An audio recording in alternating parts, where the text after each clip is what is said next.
So good morning, everyone. I'm going to talk about sustainable architecture in California. So my name is Vincent. I'm from France, and I'm presenting the Berkeley certificate, the climate change certificate, supervised by John. I'm doing civil engineering and architecture in Paris, and I think that because the construction sector is one of the most polluting activities in the human world, it's very interesting to try to transition to a, I think, more sustainable way of seeing it and approaching it. So first of all, I want to talk about some very basic principle about sustainable architecture and how we can consider it worldwide over three examples in the world. So the first one is Kéré. So it's an architect from Senegal, and is very famous for its approach over regional architecture. So he won the Pritzker Prize in 2020 or 2021 maybe, which is a very famous prize for architects. And as you can see in the picture, so it does a lot of work in Africa, dealing with countries lacking of resources like water, electricity, but also basically money. So it does building with low costs, but also by implementing features, design features for solar protections, better isolation, and it's a very sustainable way of approaching architecture because it really tries to build considering the whole context of the building. The second example is the Z project. It's in the UK. It's by Bill Dunster, and it's aiming at a zero emission building. And you can see in the design features, so that's the picture in the middle, you can see different features that are implemented, such as windmills, rain gardens, but also stormwater systems. And we also can see the courtyards, basically, that creates a natural ventilation for the building and that highly reduces the AC consumption. Finally, the last building is the Nkemib Desert Cultural Center in Canada. It's by the studio Dialogue, and it's all made of earth. So it's not concrete, it's just earth. And it's an interesting approach to using different materials as well, instead of concrete, because as you may know, concrete is a very consuming material because it requires a lot of water, especially. And this building has two goals, basically. The first one is to reduce the footprint in the environment. We are in the desert, so the architects wanted a building to be less visible, we can say. And the second one is, of course, to reduce the footprint on the environment. Moving on to California, I'm going to consider three examples in California. And the first one I wanted to consider is a public building. So this one is the Stanford School of Medicine. It's a relatively new building in Palo Alto by the HOK architects. And this building is pretty resilient in his approach, especially by the way the architects orient the building in the context. And when you try to design a building, you have to understand that you have two different orientations, basically. You have the urban orientation, because you try to orient a building as an urban and social tool in an urban design and urban setting. So you have to orientate it as like a social tool. But then you also have to orientate it as you can see in the different drawings made by the architects, as a more environmental approach as well. So you have to focus on the sun, on the wind. And I think something very interesting in these designs is that we can see the importance of the trees, for instance. And we know in California, the oak trees are very important and are protected. And they are full part of the design here. And then the whole context for the winds as well, to reduce the AC consumption by creating a ventilation, like natural ventilation, and as well the sun. The second example I wanted to talk about was, I wanted to talk about an housing operation, because we know the housing crisis in the US and in California is hitting harder and harder every year. And it's actually pretty much the same everywhere in the world. So it's kind of concerning. And sustainable architecture is very often reserved to higher income populations and communities because of mainly the cost of the construction. So this operation is actually for the homeless community of Santa Monica in Los Angeles. And you may know that Santa Monica has tremendous inequalities with like very high and very low income. So Brooks and Scarpa created this building, and they actually achieved to reduce by 50% the energy consumption for a building as the same size as this one. And they implemented different features, such as the solar protections we can see on here. But also, if we look at the cut section here, we can see that the courtyards between the buildings are actually different sized. And they, thanks to the venturi effect, creates different wind speed in the buildings. So the venturi effect is basically speeding. So it's a flux speeding when the section gets smaller. And you can see, so the wind is going to be higher here, like faster here than here. So it creates a natural ventilation inside of the building. And that's one of the main features that reduces the consumption of the building. And then I found this interesting example that's going to take us to the discussion later. It's actually a gas station. It's kind of a paradox, actually. So it's the Helios gas station by Brian Collins. And it was a command by BP company, so a gas company. So this company is, of course, responsible of many and major carbon emissions in the world. But they also wanted to see and invest in a design that could show how their infrastructures could have a big reduction on emissions. So by implementing this design, so the whole design is made of recycled materials. So the steel is recycled. All the furniture inside of the gas station, such as the restrooms, for instance, are also made of recycled materials. And you can see different basic features as well that enhances the sustainability of this design.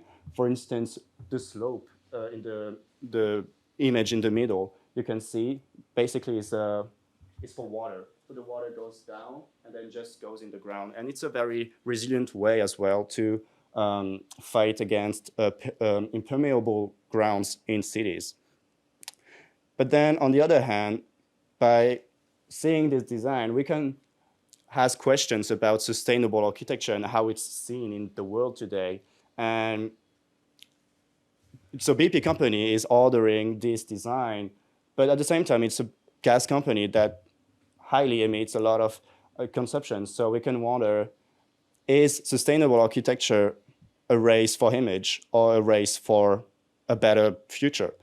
First of all, during internships, I could see, for instance, that the building sector is very complicated because it's a gathering of a lot of stakeholders.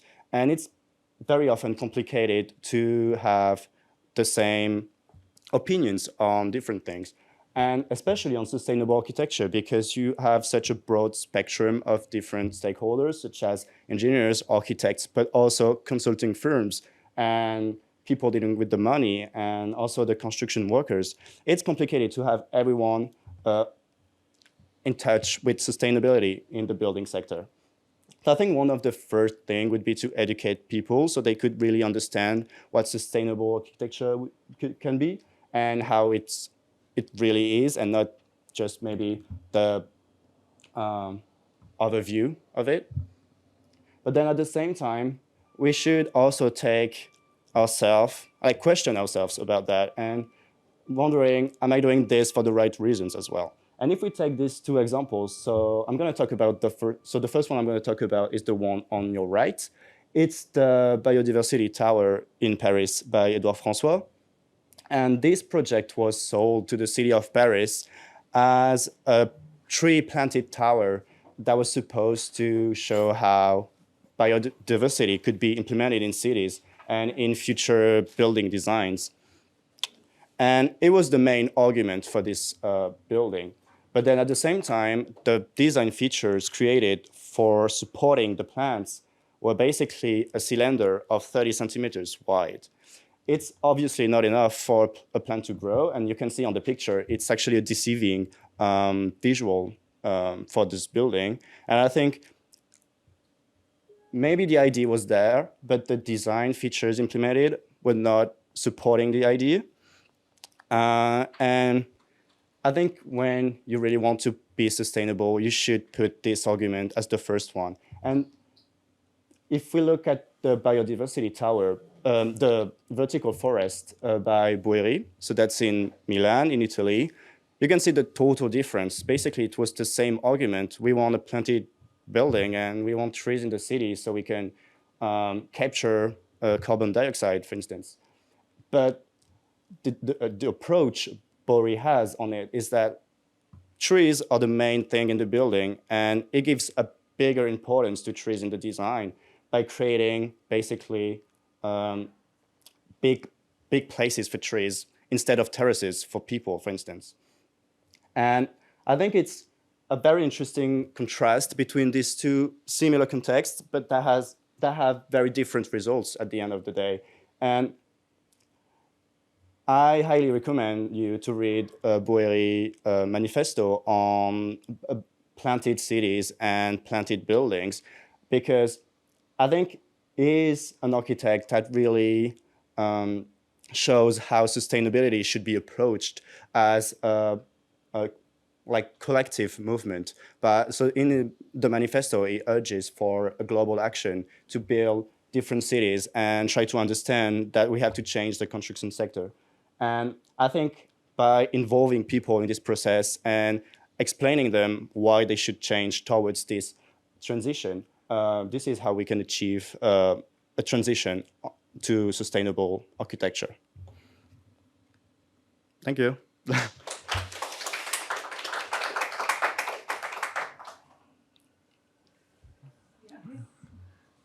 That was awesome. Thank you so much. Thank you.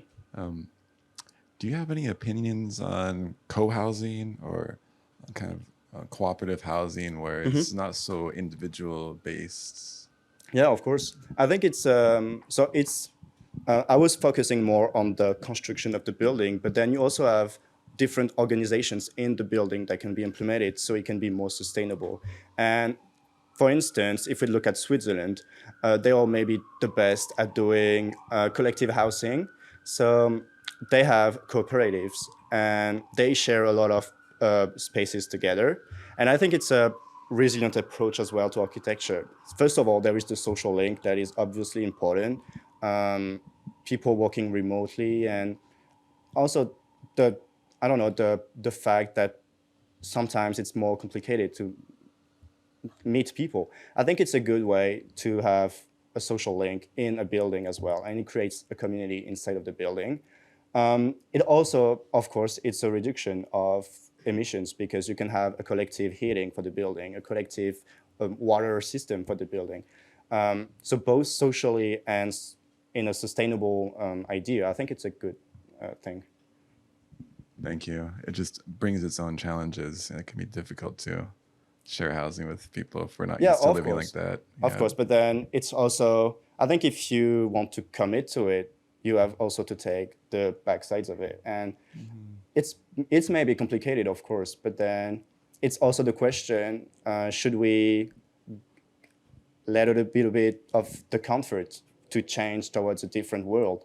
I mean, I lived in a co-housing for 2 weeks, and actually it was pretty hard. But then we also have to ask ourselves, am I supposed to stay in my comfort zone, or should I just go beyond it? And I think it's also co-housing, and maybe it's you have to be forced at the beginning, or you have to at least commit yourself. But then I think the results at the end are very important. I totally agree. I lived in the co-ops here as a grad student, and we have several co-ops. Maybe, how many? 10? Does anybody know the exact number? Something like that. Yeah, it can be a wonderful thing, for sure. I have one more question before I pass the mic. Do you have any opinions on the Berkeley architectural landscape, or a favorite building, or something that you want to share with us? Yeah, but you won't agree, but I really like first the hall. I really like Worcester Hall. Um, I also like the, I can't remember the exact name, but that's the new medicine center, kind of north side of the campus. Um, I can't remember the exact name, but I think these two one are pretty interesting. I really like solar protections as a design visual, but also feature. And I think both have very different approach to solar protections. So Worcester Hall has very thick concrete solar protections, but it gives the building an aggressive look as well. And people find it maybe odd, ugly. I would say more edgy maybe, but I think it's a very interesting building because it's basically just concrete and just the material itself. On the other hand, the other building, the medicine building, is more. It has a lot of materials involved in it, but the lines created by the solar protection are like, I think are like kind of a hill, like a topography. And I think it's good when you see, because I live downtown, so I always go up University Avenue, and you see the hill, but also the very straight lines of the solar protection. I think it's very beautiful. What do you think of the music library? Do you know that? I really like the light inside of it. Yeah. I think it's a very specific, because you have a lot of trees around it, and I think it gives a very good light in it. And but I've not been inside. I've been once only, so I should go back. Thank you. Anybody else? Thanks, Vincent. I guess I'm wondering if you could say something as a person with an architecture background, and I have none, that a challenge for sustainability and building is considering urban change. And so, like here in the Bay Area, we have a lot of office space that's not being used as more people are now working remotely, and that turns into economic problems for the city, which can create this kind of downward spiral effect that's currently happening in downtown San Francisco. But also beyond that, just like retail spaces, like shopping malls that are now, well, we don't have those department stores operating anymore. And so I'm just wondering what you think are some of the maybe most important issues to think about in terms of repurposing buildings or rehabbing them to be used now, or keeping in mind, like, to me it seems like, well, reusing something that already exists seems sustainable, but at the same time the renovations that could go into creating new use could be quite extensive. And sometimes I hear arguments, well, you should just tear it down and start over. So I guess I'm just wondering what you think as a person with that architecture background. What's a good way to think about some of those challenges? What do you think are just some of the more important issues surrounding that? So there are many issues surrounded to that. So it kind of depends of the type of the buildings, because first of all, some buildings can be protected. For instance, in Paris, we do a lot of renovations inside very old buildings, but you can't do anything in it. And because the structure is very old, like the 18th century, the beams are, for instance, not made for supporting such weights. So you have to put new beams in the buildings, but at the same time, you can't get rid of the facade, and you can't get rid of the windows as well. So you have to, for instance, I was doing an internship in Paris, and the beams were 10 meters long, but we had to cut the beams in 2 meters beams just to get inside the building. So first of all, the structure of the building can be a first break to a renovation.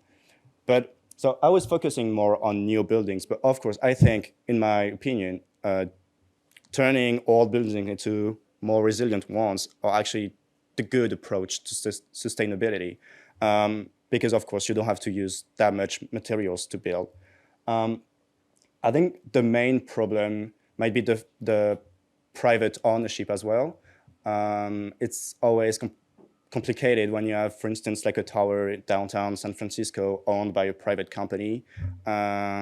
First of all, if it's the headquarters and they have to get rid of it, it's like it's a strong action, I think, for the company to do so.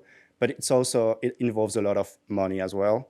and knowing the height of the tower, I think it's also complicated to make big renovations as well. So it might be very, very expensive as well.